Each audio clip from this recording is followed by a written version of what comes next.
Bien, bonjour à tous.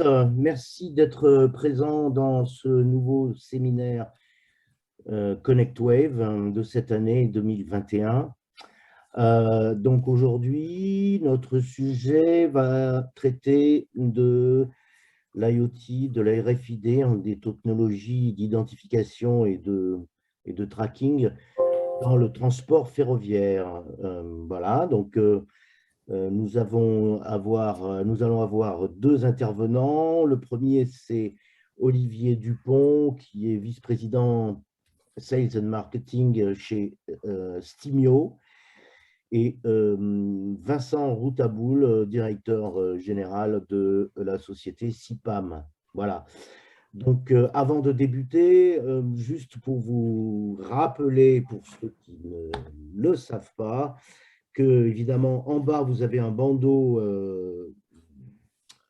propre à Zoom avec un onglet Q et R, questions et réponses, où vous pouvez saisir toutes vos questions qui seront prises en compte à la fin des présentations.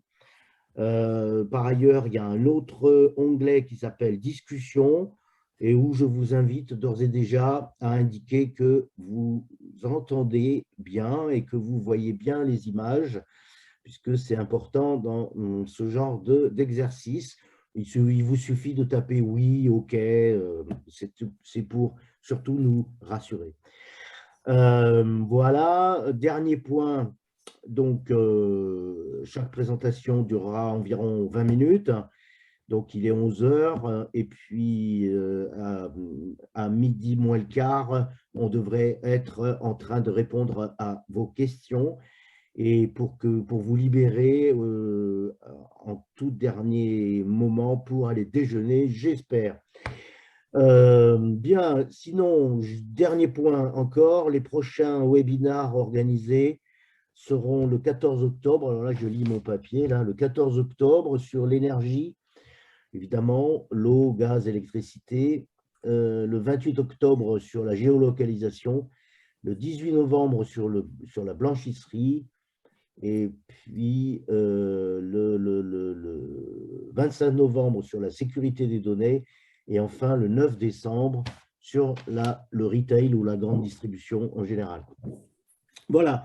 Donc, il ne me reste plus qu'à donner la parole à Olivier Dupont de la société Stimio.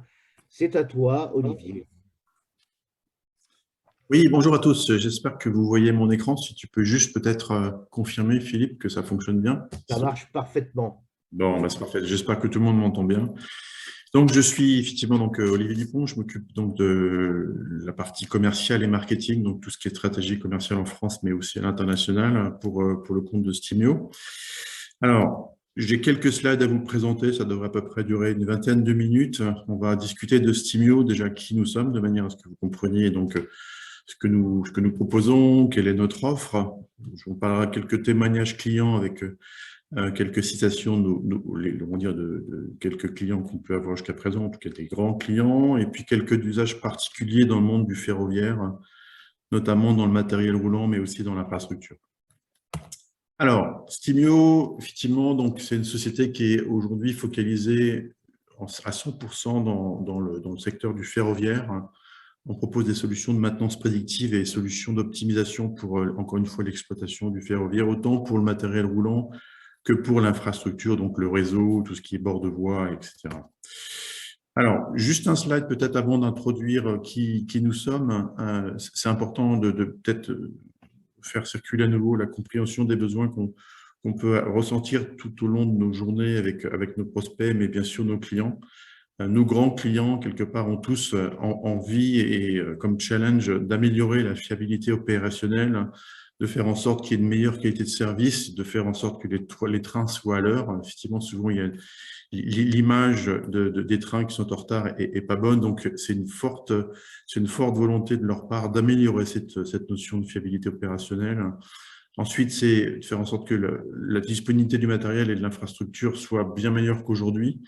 Un train qui circule, effectivement, c'est du chiffre d'affaires. C'est pas un train qui est arrêté en centre de maintenance, donc automatiquement pour des arrêts qui peuvent être quelquefois longs, donc ça coûte de l'argent. Après, il y a tout ce qui concerne, bien sûr, le développement durable. On en parle tout le temps. Les différents pays européens font en sorte de baisser effectivement les émissions carbone. La notion de sécurité, c'est aussi un point important que nos clients ont, dans le sens où il faut faire en sorte que les techniciens de maintenance qui doivent faire les interventions autant sur les trains, donc matériel roulant, que sur le matériel l'environnement, donc en infrastructure, dans le cadre d'inspection ou autre, tout ça soit bien sécurisé. Mais c'est surtout de la réduction des coûts de maintenance, en fait. La maintenance est une source de coûts, on le voit bien tous les jours, hein, autant dans, bien sûr, le correctif, mais aussi le préventif qui coûte très cher. Et un de leurs gros enjeux, c'est de réduire cela de manière à devenir une forme de centre de profit. Alors, qui est Stimio? Stimio, donc, c'est une société française. On est basé à Nantes. On est 100% dédié effectivement au secteur du ferroviaire. On a à peu près, un petit peu plus de 18 000 objets connectés qui sont installés auprès de nos clients en France et à l'étranger. On est certifié effectivement donc ferroviaire. C'est vrai que c'est important. On n'installe pas les objets connectés auprès des clients dans le ferroviaire sans avoir une forme de certification. On travaille beaucoup avec la SNCF, autant pour la partie infrastructure que la partie matériel roulant. Alors, on est membre actif ensuite de la Fédération des industries du ferroviaire, c'est aussi un des sujets importants, et on est certifié ISO 9001. Alors, comme je le citais précédemment, on travaille beaucoup avec SNCF Voyageurs, donc les trains qui circulent, autant les TER, les intercités, les TGV, etc. Mais aussi SNCF Réseau, donc pour tout ce qui est matériel en bord de voie et autres. On travaille avec Keolis pour les trains, les tramways, pardon, les métros. On travaille avec CFL au Luxembourg. On travaille avec Thales. On travaille avec Semitan, par exemple, à Nantes pour tout ce qui est tramway. Le groupe Transdev et TSO pour un exemple donc d'un client en Amérique du Sud. Alors, qu'est-ce qu'on fait au sein de Stimio? Qu'est-ce que l'on propose? Encore une fois, on propose quelque part une solution complète qui va permettre à nos clients de mettre en place une maintenance prédictive afin de réduire les coûts. C'est un de leurs gros enjeux, comme on l'a dit précédemment. Donc, on va installer auprès de nos clients nos objets connectés qui vont permettre directement de faire l'acquisition de données. Un exemple concret, on peut très bien installer un objet connecté sur une porte pour détecter si on est certain que lorsque le train part, que la porte soit bien fermée. Ça paraît bête, mais il peut y avoir des grosses problématiques à ça. Donc, on va collecter les données depuis les objets connectés, autant sur le matériel roulant que sur l'infrastructure. Et derrière, ça va nous permettre de monitorer en temps réel pour voir exactement ce qui se passe, encore une fois, en temps réel sur les équipements donc, ferroviaires. Tout cela, ça apporte des données brutes. Les données brutes, quelque part, ce sont des alarmes intempestives. C'est très difficile à gérer. On ne sait pas trop comment les suivre. Et c'est là qu'intervient, en fait, Stimio, dans le sens où on va apporter une forme d'expertise métier avec tout ce qui concerne l'analytics et l'intelligence artificielle dans l'objectif de faire de la prédiction et de dire l'équipement sur lequel vous avez un problème actuellement, il risque de tomber en panne dans quelques semaines et il faut intervenir à tel moment. C'est là qu'on va pouvoir apporter encore une fois une grosse valeur ajoutée. Sachant qu'aujourd'hui, au sein des entreprises, bien sûr, comme je l'ai dit tout à l'heure, il y a la maintenance corrective, la maintenance préventive, avec des pas de maintenance tous les 10 000 km, tous les 120 000 km, tout un tas d'éléments. On peut faire effectivement donc une vérification particulière, mais l'objectif, c'est de faire une intervention de maintenance avant que l'équipement tombe en panne et aussi d'éviter de faire cette maintenance préventive qui coûte très cher. Donc, c'est effectivement l'expertise métier de Stimio qui va permettre d'aller jusqu'à la prescription avec une intégration dans le système d'information de nos clients. Nos clients utilisent tous un logiciel de gestion de maintenance assisté par ordinateur, c'est-à-dire qu'on va pouvoir déclencher un ordre de travail pour que l'homme de maintenance ou la femme de maintenance intervienne sur le terrain avec son ordre de travail pour intervenir et anticiper une panne qui pourrait arriver dans les jours ou semaines à venir. Donc, c'est l'offre complète de Stimio. Vous voyez qu'on couvre toute la chaîne de valeur, depuis l'acquisition donc des objets connectés qui sont installés chez nos clients, jusqu'à carrément l'intégration de ces données, sachant que ça passe par l'intelligence artificielle, dans le système d'information du client, vraiment avec une expertise métier maintenance. Alors, la solution que nous proposons, c'est Oxygène. Oxygène, c'est une plateforme sur laquelle on va pouvoir récupérer toutes les données. Je vais essayer de bouger mon écran, voilà, je vais essayer de bouger ma souris. Donc, on a effectivement tout le système IoT qui est installé chez nos clients. Effectivement, il y a l'alimentation par batterie. On retrouve tout un tas d'éléments comme les boîtiers, bien sûr, sont certifiés ferroviaires, comme je le disais, mais on peut installer n'importe quel type de capteur qui intéresse nos clients. Ça peut être des capteurs de CO2, ça peut être des capteurs ça peut être des capteurs de température, ça peut être des capteurs de vibration, tout un tas d'éléments qui sont pertinents que le client a et qui souhaite justement monitorer dans l'objectif de faire la maintenance prédictive et de réduire ses coûts. Et on peut aller, comme je le disais tout à l'heure, faire de l'intégration de ces données pour déclencher une action de maintenance pour tout simplement réduire les coûts in fine. Mais aussi, on peut avoir la possibilité d'apporter des données qui viennent de l'extérieur. Je parlerai tout à l'heure d'un exemple d'un de nos clients qui fait de l'intégration de données pour des prévisions météo, tout simplement, pour éviter des problématiques de givre sur les rails, hein, clairement. Donc, tout ça, c'est centralisé dans la plateforme Oxygène et avec de l'intelligence artificielle, on est capable de dire, OK, votre homme de maintenance, il faut qu'il intervienne à tel moment pour éviter la panne. Bien, je poursuis. Donc, quelques cas d'usage que l'on peut retrouver dans le cadre du matériel roulant, hein, c'est des exemples, hein. J'ai parlé des portes un tout petit peu tout à l'heure, mais il peut y avoir effectivement des problématiques de compresseurs, donc de climatisation HVAC. Ça peut être des réservoirs d'eau, des réservoirs de diesel, tout un tas d'éléments en fait que l'on peut retrouver. Ça peut être aussi des pantographes. Enfin, souvent, on peut retrouver, il y a quelquefois des problématiques de pantographes et de caténaires qu'on retrouve l'été, notamment qui sont liées à la température, hein. Mais ça peut être des problématiques de batterie, etc., etc. Donc, tous ces éléments sont installables. Il suffit, entre guillemets, d'installer les objets connectés de Stimio qui s'adaptent parfaitement au métier du client pour remonter, monitorer et aller jusqu'à la maintenance prédictive dans le système d'information du client. Donc ça, c'est l'exemple du matériel roulant. On retrouve effectivement donc le monitoring d'infrastructure, ou ce qu'on appelle potentiellement le bord de voie. Donc, c'est des problématiques de caténaire, c'est des problématiques d'inondation, tout simplement. On a la possibilité de détecter la hauteur d'eau et potentiellement éviter un problème par la suite, de protection cathodique, de rails, de signalisation, donc tout un tas d'éléments techniques qui sont importants qu'aujourd'hui nos clients suivent déjà, bien sûr, mais l'objectif, c'est pas uniquement monitorer, mais c'est aller bien au-delà dans l'objectif de mettre en place la maintenance prédictive. Je regarde l'heure, ça va. J'essaie d'aller assez vite quand même.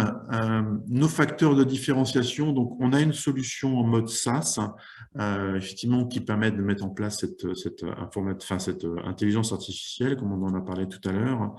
Nos objets connectés sont certifiés ferroviaires, comme je le précisais aussi, mais ils sont surtout modulaires. Ça veut dire qu'on peut installer n'importe quel type de cas d'usage métier maintenance de nos clients, autant pour le matériel roulant que pour l'infrastructure. On travaille en général en partenariat avec eux pour adapter et spécifier exactement en fonction de leurs problématiques métiers, sachant que nos produits sont super ouverts dans l'objectif de pouvoir couvrir toute la chaîne de valeur. Et derrière, on va pouvoir traiter effectivement et enrichir ces données dans le système d'information comme la GMAO, gestion de maintenance AST par ordinateur, ou la supervision. Et en général, nos clients ont un retour sur un investissement de 12 à 24 mois. C'est à peu près une réduction de 20% des coûts de maintenance, l'intégration des solutions de type Stimio. Bien sûr, c'est super flexible et ça se met en place tout au long de la chaîne de valeur. Bien, je vais juste vous mettre en place une petite vidéo de présentation. Ça va être assez rapide, mais ça va vous permettre de bien comprendre un peu plus de façon détaillée ce que l'on peut faire au sein de... Aujourd'hui, la maintenance préventive classique des métros et plus généralement du matériel roulant ferroviaire coûte cher. Des pannes peuvent survenir entre deux pas de maintenance périodique. Dans cette démonstration, nous allons nous focaliser sur le circuit pneumatique et son compresseur qui figure parmi les organes vitaux d'une rame. Ils assurent en effet de nombreuses fonctions: ouverture et fermeture des portes, mise en service des freins et gestion des suspensions d'un métro. Ainsi, le confort et la sécurité des passagers doivent beaucoup au bon fonctionnement du compresseur et de son circuit pneumatique. Les interventions dites de maintenance légère à 15-20 000 km et lourdes entre 60 et 120 000 km sont programmées dans la plateforme de maintenance digitale Maximo d'IBM. Certaines pannes, comme les changements de roulement qui peuvent se révéler très coûteuses, se produisent malgré tout dans l'intervalle de ces maintenances. Elles n'ont rien d'inopiné et peuvent être anticipées avec nos solutions. Oxygène et Maximo permettent de transformer la maintenance ferroviaire. Nous accompagnons nos clients tout au long de la chaîne de valeur, de l'acquisition des données brutes issues des objets connectés et leur analyse, jusqu'à la création des modèles de prédiction. Nous livrons des données métiers enrichies directement exploitables et intégrables dans le système Maximo. Le couplage des solutions permet de transformer cette maintenance périodique et préventive grâce à 3 facteurs clés. La remontée en temps réel d'informations provenant du circuit pneumatique, le suivi de l'évolution de l'état de santé de l'équipement et la détection d'anomalies de fonctionnement grâce au modèle d'apprentissage prédictif. Pour améliorer la maintenance du circuit pneumatique, assurer la sécurité des passagers et diminuer les temps d'immobilisation des rames, il faut donc combiner les données terrain d'Oxygène à l'historique de maintenance de Maximo avec son moteur de calcul prédictif. Sous Oxygène, les données brutes provenant des capteurs sont pré-traitées et enrichies afin d'être instantanément retranscrites sur un tableau de bord. Les historiques des pannes et des dernières opérations de maintenance de Maximo sont également répertoriés.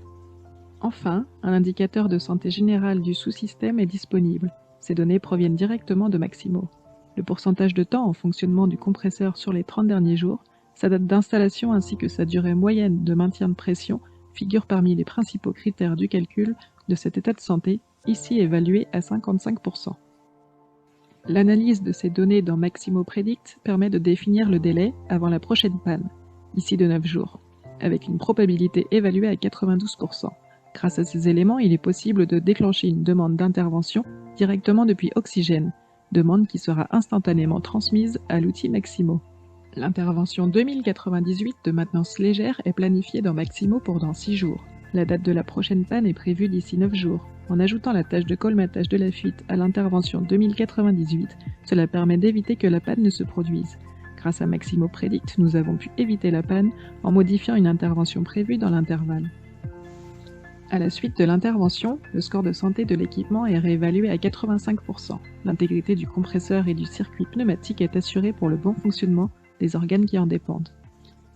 Grâce à la combinaison Oxygène-Maximo, vos données disparates sont unifiées et servent à la construction d'un véritable modèle de maintenance prédictive basé sur l'analyse fine de remontée terrain en temps réel.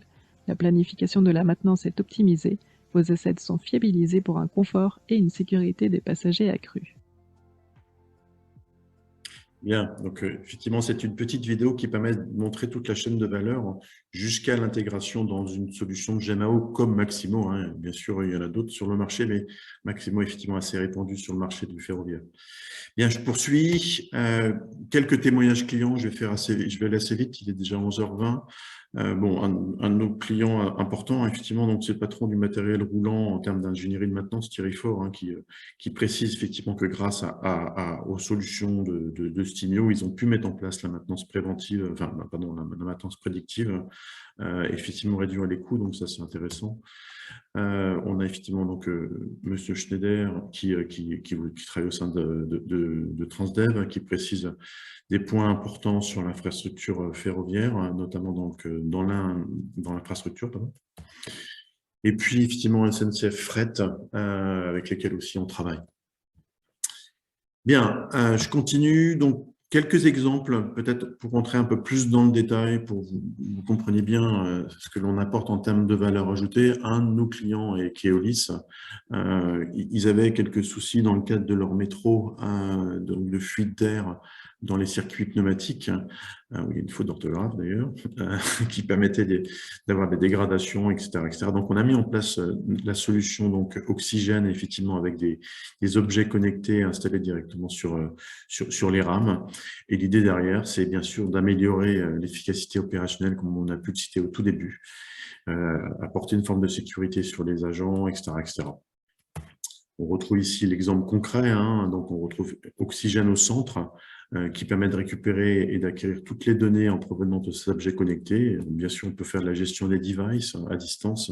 On peut surveiller en temps réel l'état des compresseurs et apporter des rapports hebdomadaires. Exemple d'objets connectés qui sont installés directement sur les rames, hein, qui permettent de récolter toutes ces informations qui sont importantes parce que ces données, encore une fois, elles arrivent brutes, hein, mais il faut apporter une forme d'intelligence derrière pour qu'elles puissent être traitées et mettre en place la maintenance prédictive. Après, un exemple de cas d'usage dans le cadre de l'infrastructure, je l'ai dit un tout petit peu tout à l'heure, problématique météo, ça paraît important enfin, c'est important comme problématique.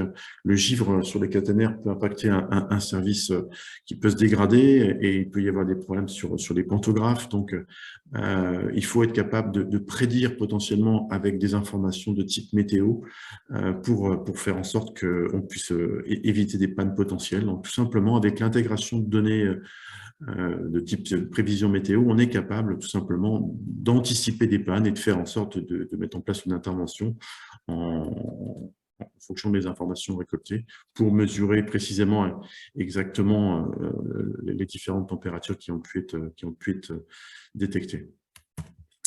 Exemple, encore une fois concret, on retrouve Oxygène au centre de tout cela. Tout ça, c'est issu des objets connectés qui sont installés donc en bord de voie. On va le voir juste sur le slide après. On fait à nouveau la gestion des devices, on visualise les données et on est capable de prédire jusqu'à 48 heures à l'avance. Donc, c'est vraiment un cas d'usage différent, mais c'est un exemple de point important que l'on peut apporter auprès de nos clients. Et là, on retrouve encore une fois un de nos objets connectés qui peut s'installer en bord de voie pour détecter effectivement ces informations de ces problématiques qui peuvent bloquer les trains, clairement. Les problèmes de caténaires liés et qui sont liés au pantographe sont quand même super importants. Alors, un de nos points importants, un de nos gros points importants, encore une fois, c'est qu'on est capable de suivre et de mettre en place n'importe quel type de cas d'usage au sein de Stimio. On a pu voir quelques éléments, mais un client qui a une problématique particulière dans le secteur ferroviaire, autant dans l'infrastructure que dans le réseau, on travaille avec eux en partenariat afin s'il y a besoin, de mettre en place une solution pour répondre à cette problématique, même si elle n'existe pas à l'instant T. On peut y travailler et mettre en place ça afin d'atteindre ces objectifs. Voilà, j'en ai fini en tout cas pour ma présentation. On doit être juste on time. Je vous laisse la parole. À toi, Philippe. Je pense qu'on pourra peut-être répondre aux questions par la suite s'il y en a. En tout cas, je serais ravi de revenir vers vous. Peut-être pas, je ne pourrais peut-être pas répondre à toutes les questions ce jour, mais je laisserai bien sûr mon adresse email olivier.dupont avec un t @stimio.fr. N'hésitez pas de revenir vers moi à n'importe quel moment. Merci, Olivier. Oui, écoute, c'était tout à fait intéressant. En tous les cas, j'ai appris plein de trucs que je ne soupçonnais pas, mais très, très intéressant. Bon, alors, j'invite nos participants là à poser des questions en cliquant sur l'onglet Q et R pour questions et réponses. Et on les traitera à la fin de la présentation de Vincent, qui va maintenant présenter son sujet. Vincent, je te donne la parole. À toi. Merci Philippe, bonjour à tous et merci Olivier pour la présentation. Moi aussi j'ai appris plein de choses et j'aurai une question à poser à la fin. Alors je vais partager mon écran, vous me direz également si vous le voyez. Voilà. C'est parfait. Oui. Ouais. Bien, eh bien bonjour à tous, merci de participer à ce webinaire de ConnectWave. Merci à ConnectWave, Philippe et Mélanie notamment, d'avoir donné la possibilité à CIPAM de présenter des choses dans le cadre de ce thème consacré au transport ferroviaire. Alors pour ma part, j'appartiens à la société CIPAM, dont je suis le directeur. Pour la petite histoire, je suis arrivé à CIPAM il y a presque 9 ans. Et précédemment, dans ma vie professionnelle précédente, j'étais dans le milieu du ferroviaire, donc c'est un secteur que je connais un petit peu. Bref, CIPAM alors, est lié au marché du ferroviaire. Alors, j'avais préparé le mail, presque le premier slide, beaucoup moins joli que celui d'Olivier, mais pour introduire la situation du secteur, ou en tout cas ce qu'on en connaît, il a précisé, il y a des impératifs dans le domaine qui est lié à la qualité de service auprès des usagers, et à la fois en termes de matériel, il faut s'astreindre à une complexité qui n'a pas beaucoup d'équivalents. Alors, il en a parlé, hein, il faut des certifications en termes de matériel parce que les environnements sont particulièrement sévères, que ce soit en termes de résistance au choc, aux vibrations, aux alimentations et autres chocs électriques, etc., etc. Bref, la démarche, en tout cas, du secteur est de gagner en performance à tous les niveaux. Donc, on a vu comment on pouvait faire à l'aide d'analyse prédictive aider à la maintenance. Et donc, en ce qui me concerne, moi, je vais parler d'autres aspects, et notamment l'aspect qui peut être induit par ça, c'est-à-dire comment suivre les pièces dans leur parcours de maintenance et la gestion du cycle de vie des équipements sur le matériel et également du matériel roulant lui-même. Alors, CIPAM, c'est une entreprise qui œuvre depuis sa création dans le domaine de la RFID, puisque c'était le but premier de l'entreprise, d'utiliser les technologies RFID pour construire des solutions permettant aux industriels de gagner en productivité, donc principalement la traçabilité des produits, mais surtout la gestion des flux, et le suivi des étapes de transformation. Alors, à ce titre, on est membre de ConnectWave et précédemment du CNRFID depuis le début. Donc, ça fait un peu plus de 10 ans qu'on suit l'évolution de cette association qui, j'espère, durera très longtemps puisqu'elle permet en tout cas d'échanger et de montrer les compétences qu'il y a en France sur ces domaines de la RFID et des objets connectés en général pour des applications industrielles. Alors, CIPAM, on est une société basée à Clermont-Ferrand, 24 personnes. La moitié, c'est des profils techniques, que ce soit en termes de bureau d'études, développement logiciel ou également support technique à nos clients. Notre métier, c'est de l'intégration. Là où Stimio propose une solution de bout en bout, à la fois matériel et logiciel, CIPAM intervient auprès de ses clients pour concevoir une solution avec des briques technologiques existantes, donc que ce soit des systèmes d'identification RFID, code barre, des outils de mobilité, des capteurs IoT sans fil, des systèmes de localisation. Et donc voilà, notre compétence, c'est de trouver le bon matériel et interfacer avec le logiciel, soit avec des choses existantes, soit développer sur mesure des choses qui conviennent à nos clients. Et on s'est aperçu au bout de ces quelques décennies d'existence que finalement tous les cas sont presque uniques, même si on peut répliquer certaines choses, mais en tout cas, on tire une grande valeur dans l'optimisation et la customisation des solutions pour nos clients. Alors, effectivement, on ne travaille pas que dans le ferroviaire, on est malgré tout généraliste, donc ça nous amène à travailler dans beaucoup de secteurs, que ce soit l'automobile, l'électronique. Vous voyez quelques références ici sur ce slide. Alors, cette compétence acquise au fil des ans et notre volonté de toujours rester dans l'innovation nous permet une certaine reconnaissance, et notamment en région Auvergne-Rhône-Alpes, nous sommes labellisés pour intervenir auprès des clients pour les aider à construire des solutions de gestion de flux, de localisation. Et à ce titre, des solutions proposées ou construites avec l'aide de CIPAM peuvent être subventionnées à hauteur de 50% pour un maximum de subventions de 32 000 €. Voilà. Oh, pardon. Alors, je voudrais revenir sur la technologie RFID dans le ferroviaire pour vous dire que là, la RFID, ce n'est pas un nouveau concept qui est apparu récemment, même si on en entend beaucoup parler aujourd'hui, mais elle existait déjà dans le ferroviaire, et probablement que c'était un des secteurs qui a utilisé la RFID le plus tôt, notamment pour les balises. Alors, je suppose que tout le monde dans l'assistance a déjà pris le métro ou les transports.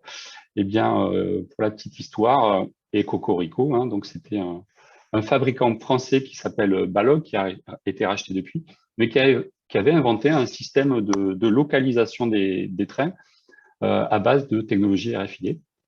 Alors, ça servait à la fois pour localiser le matériel roulant sur les voies, mais au même titre, ça permettait d'informer le voyageur, hein, puisque les balises dans le sol étaient identifiées, avaient une position géographique. Et ça pouvait aider, dans le cas des tramways, à gérer le trafic, faire que les feux des voitures passent au rouge, etc.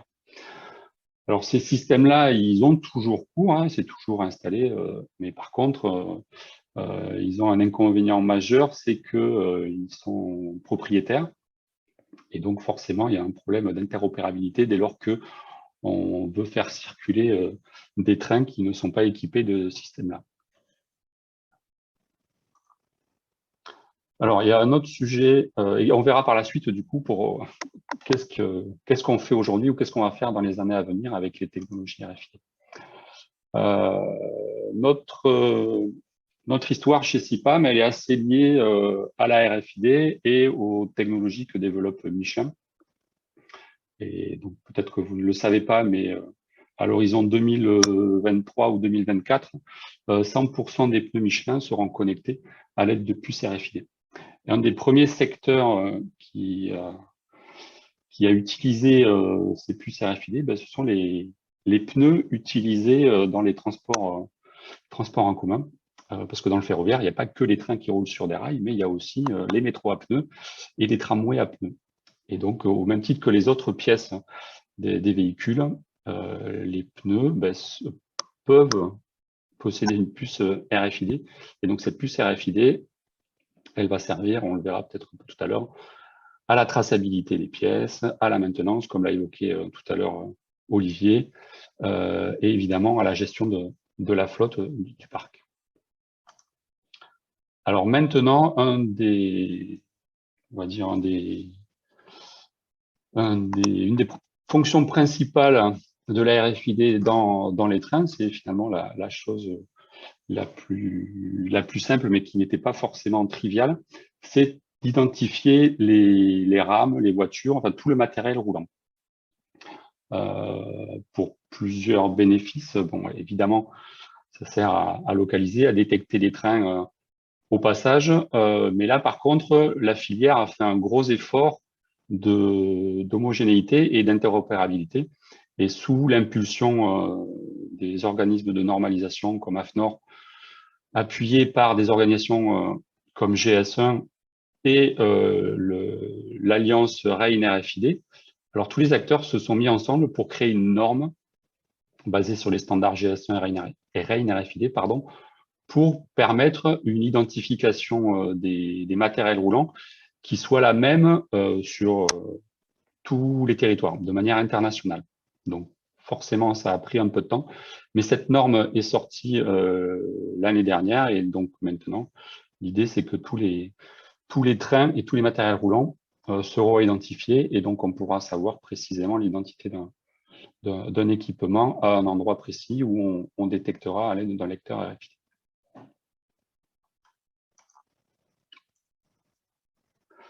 Alors, comment ça marche, on va dire, le principe dans la pratique. Alors, au même titre qu'on a besoin de certification sur les équipements et les objets connectés dont parlait Olivier tout à l'heure, on a besoin d'avoir du matériel particulièrement durci pour implanter sur le matériel roulant. Et donc, ces tags-là doivent être relativement costauds et doivent posséder, peut-être que vous l'avez vu dans le slide précédent, une identification particulière qui correspond au standard GS. Ça peut être fait évidemment grâce à un lecteur.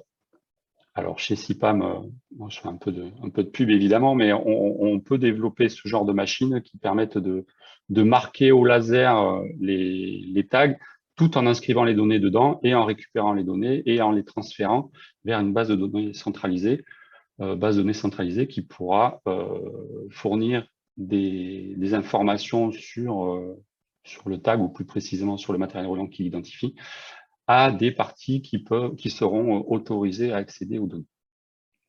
Alors, donc vous avez quelques illustrations de montage de tags sur du matériel. Donc là, en l'occurrence, ce sont des tags encore une fois Cocorico. Vincent, Excuse-moi de te couper la parole, mais je ne Oui. vois pas ta présentation. Est-ce Ah, qu'elle est bien partagée ou est-ce que je me trompe? écoute, je ne sais pas, je peux arrêter. Est-ce que pour les autres, c'est pareil? Olivier, Ah est-ce que non. tu vois Bah écoute, mon on la écran? voit. Oui, je vois Quelqu'un me effectivement dit je que vois l'écran, on la effectivement. voit. Donc c'est moi qui dois avoir un problème d'affichage sur mon écran.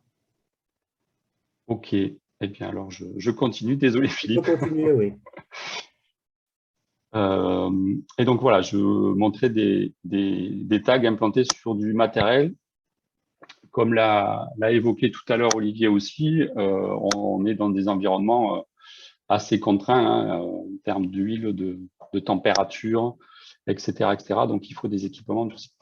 L'idée du marquage laser, que ce soit sur des tags avec le revêtement métal ou plastique, c'est qu'on va pouvoir avoir un marquage durable à l'œil nu. Un tag RFID en lui-même, il transmet de l'information à un système qui le lit, un lecteur RFID. Par contre, parfois, on a besoin d'avoir une information en clair pour être détecté à l'œil humain. Donc, une fois qu'on a équipé le matériel et les trains, eh bien, on peut s'en servir à l'aide de lecteurs, de détecteurs.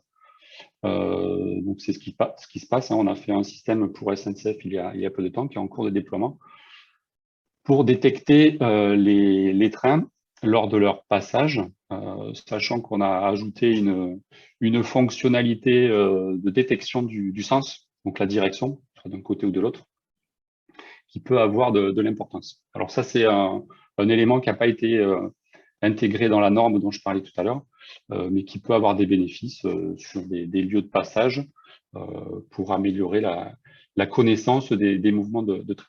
Donc toujours pareil, on est dans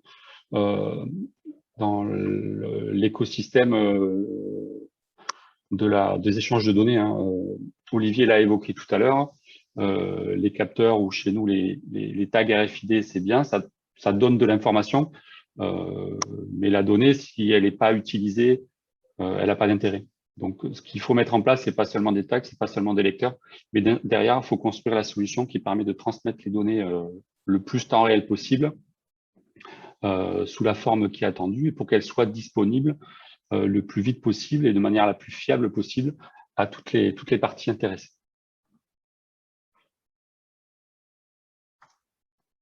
Voilà, ça c'était le cas, on va dire, de la RFID.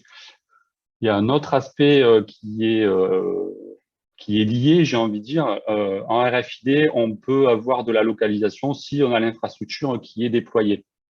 Donc là, ces bornes de détection des trains permettent de détecter à certains points de passage qui sont équipés de ces lecteurs.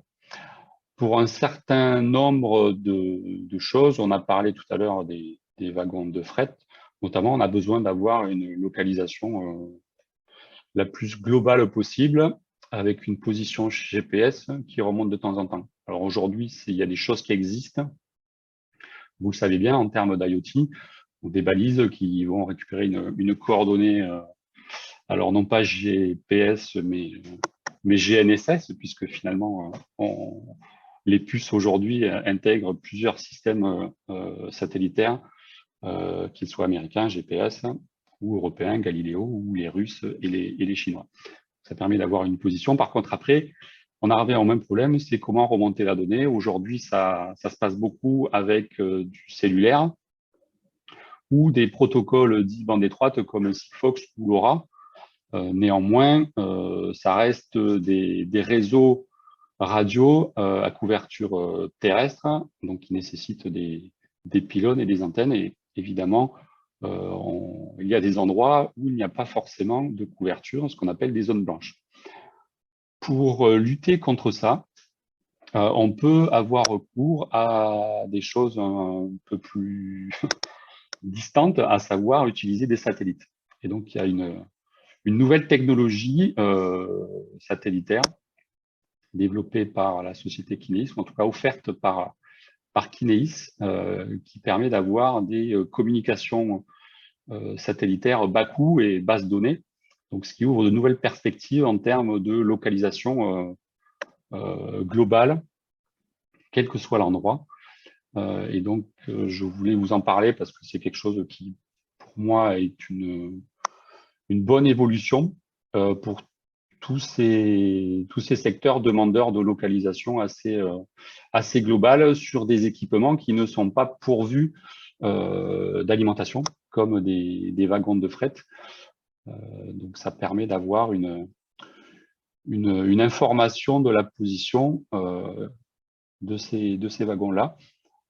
Et donc, il y a notamment une société partenaire de CIPAM qui s'appelle Exotic System qui a développé un capteur qui offre cette possibilité-là. Ce qui est très intéressant, c'est que, comme je disais, c'est bas coût par rapport à ce qu'on peut trouver par ailleurs, en tout cas pour les autres communications satellitaires. Donc, ça permet non seulement de faire de la localisation, mais aussi, et peut-être que ça intéressera Olivier pour Stilio, mais ça peut faire de la remontée de capteurs vers une base centralisée. Voilà, j'espère que je n'ai pas été trop long. Je pense que j'ai terminé presque dans les temps. Merci de votre attention et à votre disposition pour toutes les questions qui viendront. Merci Vincent, c'est parfait, le timing est excellent, tous les deux, vous êtes les bons élèves, c'est pas toujours le cas, mais vous avez tenu 20 minutes chacun, c'est parfait, que dire de plus?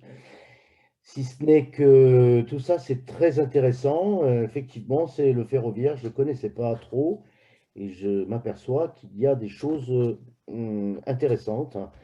Alors, tu nous as parlé, bon, j'attends un petit peu les questions et les questions de nos auditeurs, là, ou de qui nous écoutent. Hein.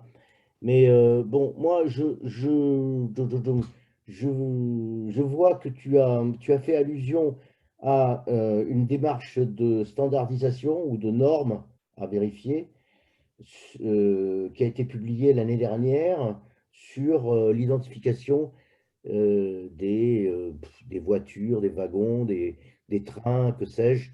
Est-ce que c'est pour tout type d'objet dans le ferroviaire ou est-ce que c'est limité aux voitures et aux wagons et aux machines? Enfin, voilà, je me pose cette question bête, sachant que la norme doit être publié par l'AFNOR, si je m'abuse, aujourd'hui? Alors oui, c'est une bonne question. AFNOR a participé à la rédaction de la norme, au même titre que d'autres organismes nationaux des autres pays, mais effectivement, la norme pour l'identification des trains, donc tout ce qui roule sur les voies, a été publiée fin 2020. Donc voilà, aujourd'hui, tous les je perds mes mots, les gestionnaires de flotte d'équipements, de matériel roulant peuvent se référer à cette zone. Il y en a certains d'entre eux qui ont pris de l'avance, puisqu'ils travaillaient déjà sur la norme, ont pris de l'avance pour équiper un certain nombre de trains et de systèmes de lecture. Pour autant, c'est encore un long chemin pour que tous les équipements, tous les matériels roulants soient équipés de tags RFID, identifiés, répertoriés dans les bases, puisque finalement, c'est ça le plus long, hein, c'est de mettre un tag RFID sur chaque équipement, l'identifier et qu'il soit inscrit dans une base de données. Voilà.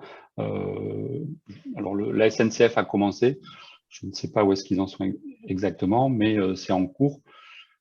L'idée, c'est qu'à terme, ou en tout cas rapidement, ils puissent identifier un maximum de wagons. Je crois que les TGV vont être complètement identifiés dans les prochains mois, et après le reste du matériel. L'autre défi qu'il y a derrière, il n'y a pas encore de normes complètement figées, c'est l'identification des composants, hein, que ce soit les bogies, que ce soit les climatisations, etc., donc à des fins de maintenance. Mais en tout cas, le souhait de la filière, c'est de pouvoir tout identifier selon des standards, et si possible avec l'aide de GSM pour que ce soit complètement mondial. Pour l'instant, c'est une norme européenne, donc tous les Européens s'entendent pour identifier les trains, etc. Mais voilà, c'est qu'à terme, ça devienne des normes internationales, non seulement pour les trains, mais également tous les composants. Ok. Merci Vincent.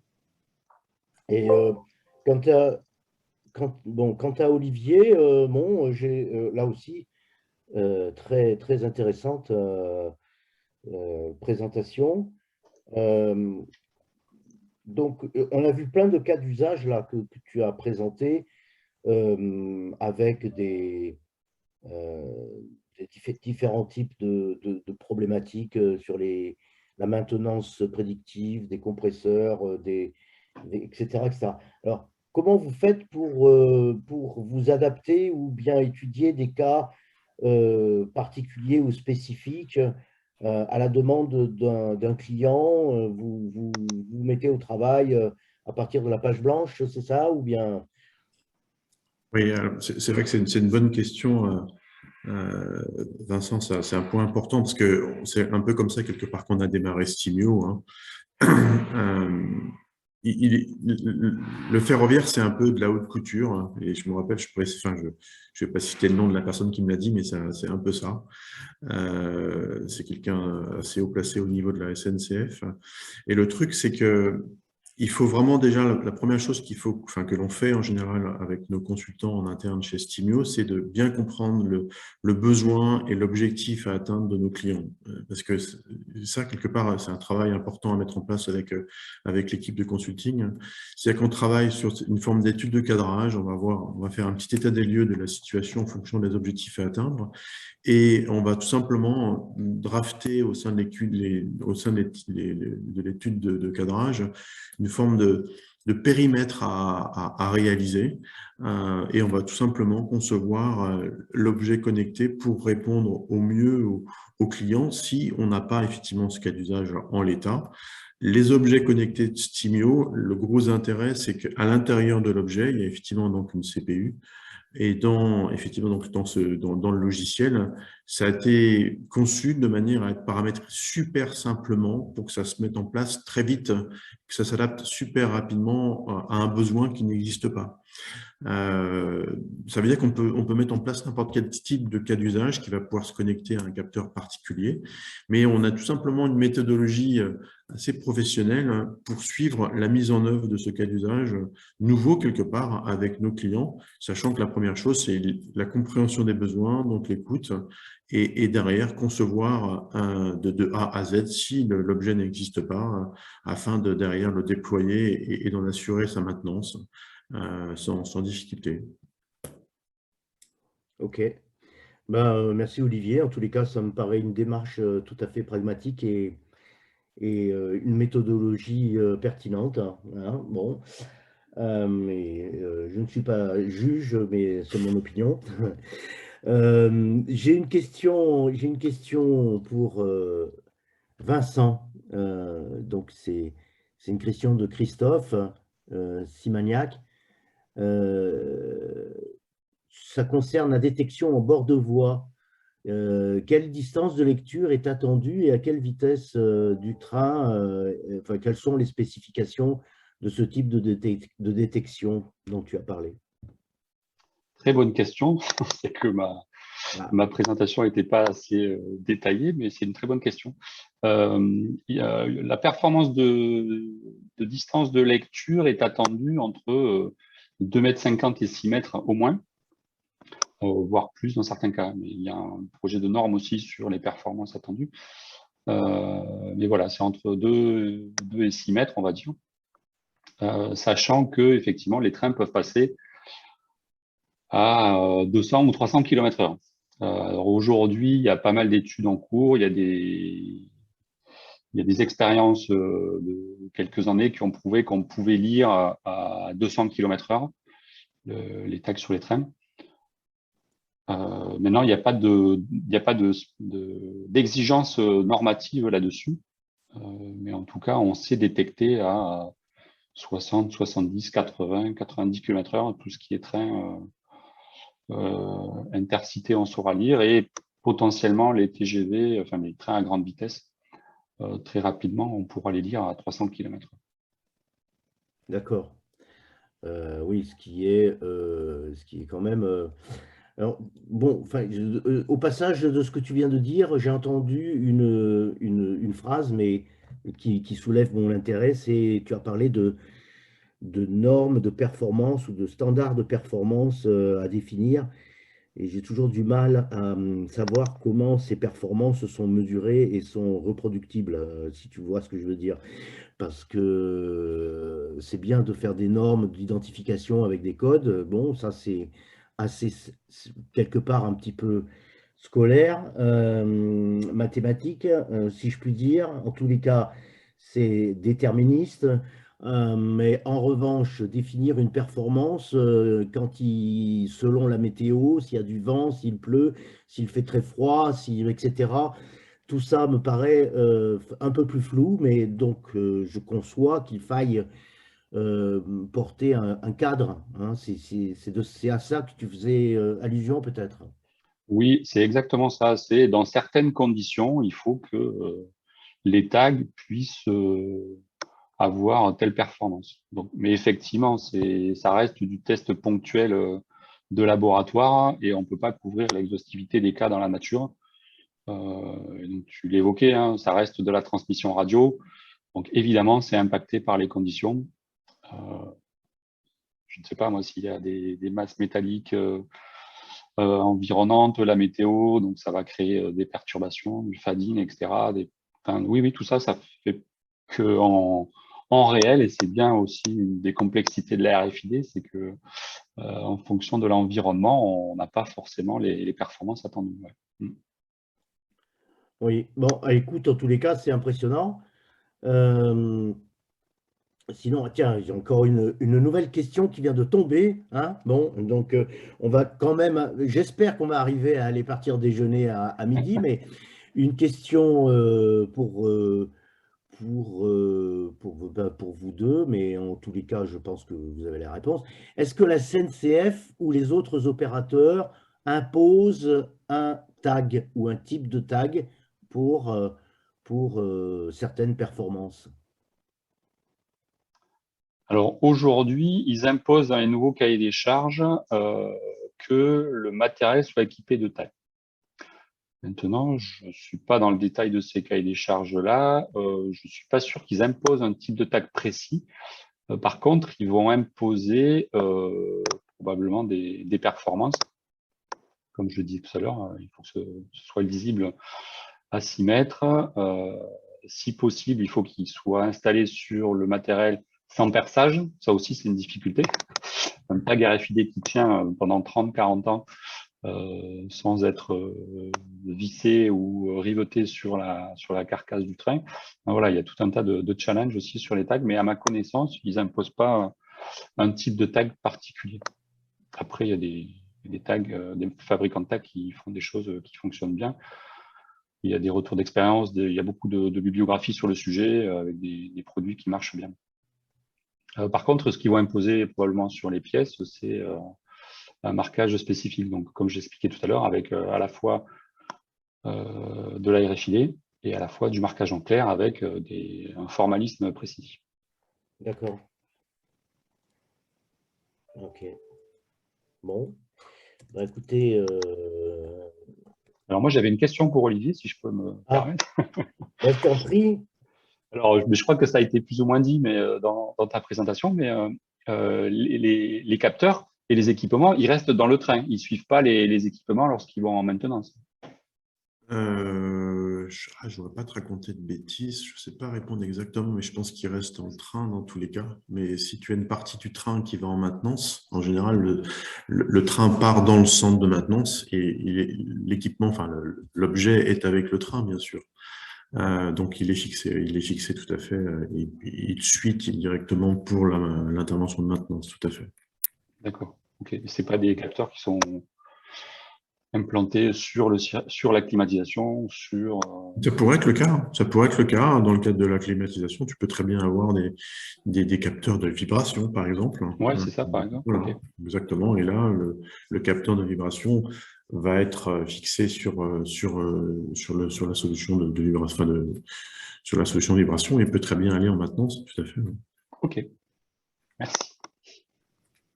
Bien, merci. Écoutez, je pense qu'il est l'heure de terminer ce webinaire qui a été très instructif, je trouve. Et j'espère que tous nos participants ont apprécié la qualité et le niveau de ces deux présentations. Et en espérant vous voir pour nos prochains webinars. Et Mélanie a envoyé un petit message pour que vous puissiez vous y inscrire gratuitement par anticipation, hein, parce que je rappelle que tous ces webinars sont complètement gratuits et qu'ils seront diffusés sur la chaîne YouTube de ConnectWave avec un lien sur notre site pour que vous puissiez les revisionner le cas échéant. Voilà.